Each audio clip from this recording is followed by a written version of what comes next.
বৃষরাশি জাতক জাতিকাদের দেবগুরু বৃহস্পতির বক্রী অবস্থানে কি ফলাফল নিয়ে আসতে চলেছে, কারণ 9 অক্টোবর 2024 থেকে 4 ফেব্রুয়ারি 2025 পর্যন্ত বৃহস্পতি আপনার রাশিতেই বক্রী অবস্থানে বসে থাকবে। খুবই গুরুত্বপূর্ণ একটা বৃহস্পতির মতো গ্রহ যে বক্রী হচ্ছে এবং দীর্ঘকালীন অনেকটা সময় নিয়ে আপনারা দেখতেই পাচ্ছেন যে মোটামুটি 4টা মাস খুবই গুরুত্বপূর্ণ হয়ে থাকে। সেই 4 মাস বৃহস্পতি আপনার রাশিতেই বক্রী অবস্থানে রয়েছে। কি ফলাফল নিয়ে আসতে চলেছে বৃষরাশির জাতক জাতিকাদের জন্য, এবং বৃষরাশির জাতক জাতিকাদের ক্ষেত্রে মনে রাখতে হবে দেবগুরু বৃহস্পতি আপনার রাশির থেকে 8ম অধিপতি গ্রহ এবং একাদশ অধিপতি গ্রহ। সেই বৃহস্পতি অবস্থান করছে কোথায়? রাশিতে, বক্রী হয়ে যাচ্ছে। কি ফলাফল, এবং আপনার রাশিতে বৃহস্পতি বসে থেকে দৃষ্টি দিচ্ছে। দেখুন, আপনার সপ্তমের রাশিতে দৃষ্টি দিচ্ছে, আপনার নবম রাশিতে দৃষ্টি দিচ্ছে। তাহলে বৃহস্পতির দৃষ্টিগুলো কি পরিণাম নিয়ে আসতে চলেছে, কারণ এই দৃষ্টিগুলোর প্রভাব আমরা জানি যে খুবই শুভ, কিন্তু বৃহস্পতি বক্রী হয়ে যাচ্ছে।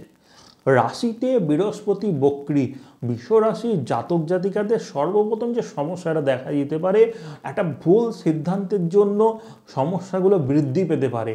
কোনো সঠিক জায়গায় সঠিক সময়ে সিদ্ধান্ত না নেওয়া আপনাদের জীবনের একটা ফেলিয়ারের দিকে নিয়ে যেতে পারে। কিন্তু মনে রাখতে হবে এই দেবগুরু বৃহস্পতি যখন আপনার রাশিতে বসে যে এবং 8ম অধিপতি একাদশ অধিপতি হয়ে নির্দেশ দিচ্ছে, হঠাৎ করে জীবনে কোনো বড় ধরনের প্রাপ্তি, বিশেষ করে কোনো প্রপার্টি হতে পারে বা মামা বাড়ি থেকে বা মায়ের সম্পর্কিত কোনো জায়গা থেকে সম্পত্তি বা অর্থ প্রাপ্তির যোগ বৃষরাশির জাতক জাতিকাদের রয়েছে। এবং বৃষরাশির জাতক জাতিকাদের যেটা খুবই ভালো আরেকটা দিক, চতুর্থ স্থান। দেখবেন এই বর্তমান সময়ে যদি আপনারা কোনো ফ্ল্যাট বা বাড়ি ক্রয় করতে চাইছিলেন, সেই দিকটাও একটা শুভ দিক জায়গা বৃষরাশির জন্য রয়েছে। যারা স্টুডেন্ট রয়েছেন, প্রাথমিক শিক্ষায় সাফল্য নির্দেশ করে বৃষরাশির জাতক জাতিকাদের। এবং বৃষরাশির জাতক জাতিকাদের যেটা দেখা যাচ্ছে যে একাদশে যখন রাহুর অবস্থান করছে এবং দশমে শনিও বক্রী, রাশিতে বৃহস্পতি বক্রী, কর্মজীবনের একটা উন্নতির যোগ এই সময়ে আপনারা বৃষরাশির জাতক জাতিকারা খুঁজে পাবেন।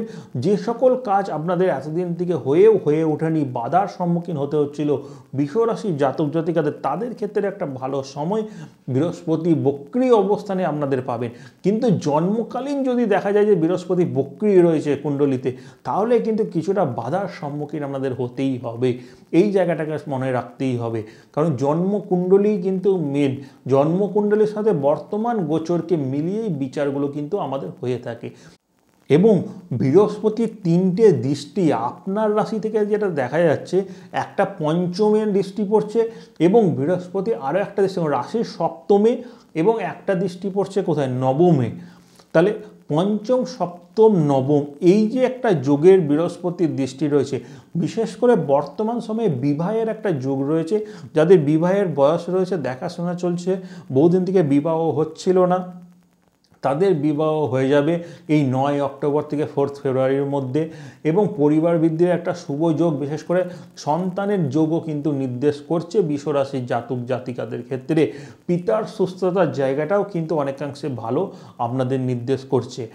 এবং আপনাদের ক্ষেত্রে যেটা প্রথমেই বললাম, বৃহস্পতি যে বক্রী থাকার জন্য যে ভুল সিদ্ধান্তের কারণে ক্ষতির জায়গাটা রয়েছে, এই জায়গাটাকে কী করে ঠিক করবেন? এই জায়গাটাকে ঠিক করতে গেলে বাড়ির যে গুরুজন রয়েছে, গুরুজনদের সাথে ডিসকাশন করে বা আলাপ আলোচনা করে কোনো সিদ্ধান্তর দিকে যান বা ডিসিশন নেন, দেখবেন আপনাদের ক্ষেত্রে ভালো হবে।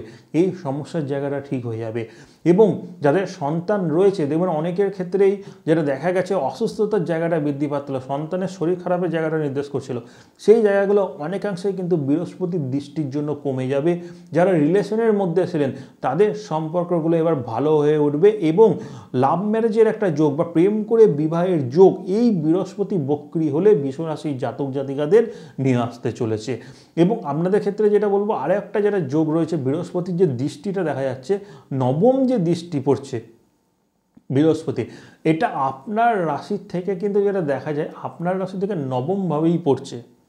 তাহলে নবমে বৃহস্পতির যে দৃষ্টি যখন পড়ছে, তাহলে ভাগ্য উন্নতির যেমন যোগ এবং পিতার সুস্থতার জায়গাটাও নির্দেশ করে এবং দূরবর্তী স্থানে বিশেষ করে তীর্থ ভ্রমণের যোগ বৃষরাশি জাতক জাতিকাদের 9 অক্টোবর 2024 থেকে 4 ফেব্রুয়ারি 2025 পর্যন্ত রয়েছে। বৃষরাশি জাতক জাতিকাদের যেটা মনে রাখতে হবে আরও একটা জায়গা, এই যে বৃহস্পতি যখন বক্রি হচ্ছে 9 তারিখ থেকে, মনে রাখবেন শনি কিন্তু অলরেডি বক্রি হয়ে গেছে এবং নভেম্বরের 15 তারিখ পর্যন্ত শনি বক্রি থাকবে। তাই বৃষরাশির ক্ষেত্রে 9 তারিখের অক্টোবর থেকে 15 নভেম্বর পর্যন্ত কর্মক্ষেত্রে কিন্তু কোনো সমস্যার জায়গা নির্দেশ করছে। নভেম্বরের 15 তারিখের পর শনি যখন বক্রগতি ত্যাগ করবে তখন কর্মজীবনের জায়গাটা খুবই ভালো পরিণাম বৃহস্পতি নিয়ে আসতে চলেছে বৃষরাশি জাতক জাতিকাদের জন্য। এবং বৃষরাশি জাতক জাতিকাদের ক্ষেত্রে যেহেতু রাশি অধিপতি শুক্র এবং ওখানেই বৃহস্পতি বক্রি হচ্ছে, হঠাৎ করে কোনো রকম কোনো অসুস্থতার জায়গাটাও বৃহস্পতি কিন্তু আপনাদের জন্য নিয়ে আসতে পারে। তাই নিজের শরীরচর্চার দিকে কিছুটা খেয়াল রাখুন, আপনাদের এই বক্রিগত ফলাফল শুভ অবশ্যই হবে। কিভাবে বুঝবেন আপনার কুণ্ডলিনীতে বক্রি আছে না নেই সেইটা জানার জন্য অবশ্যই করে নিজেদের date of birth, time, place হয় কমেন্ট বক্সে কমেন্ট করুন, না হলে আমার যে লাইভ প্রোগ্রাম হচ্ছে প্রত্যেক শনিবার বা যে কোনো সময় লাইভ প্রোগ্রাম করি আমি তো প্রত্যেক সপ্তাহে একদিন করে আপাতত করছি, আরও সময়টা বাড়ানোর চেষ্টা করব, অন্যান্য দিনে করার চেষ্টা করব। তাই কখন লাইভ প্রোগ্রাম হচ্ছে এইটা জানতে গেলে ফেসবুক থেকে দেখলে ফলো করুন, নোটিফিকেশন পেয়ে যাবেন যখনই লাইভ শুরু হবে। ইউটিউব থেকে দেখলে বেল আইকন বাটনটিকে অন করে রাখুন, যখনই লাইভ প্রোগ্রাম হবে আপনারা জানতে পারবেন। সেখানে সম্পূর্ণ বিনামূল্যে সরাসরি লাইভ ফোন নাম্বারে ফোন করে আপনাদের কুণ্ডলিনীর বিচার করাতে পারবেন এবং নিজেদের date of birth, time, place যদি আমাকে দেন আমি আপনাদের বলে দেব কুণ্ডলিনীতে বৃহস্পতি বক্রি আছে না নেই বা কোন গ্রহ বক্রি আছে, কি অবস্থানে আছে। অনুষ্ঠানটি ভালো লাগলে অবশ্যই শেয়ার করবেন, ফেসবুকে ফলো করুন, ইউটিউবে সাবস্ক্রাইব অবশ্যই করুন। নমস্কার।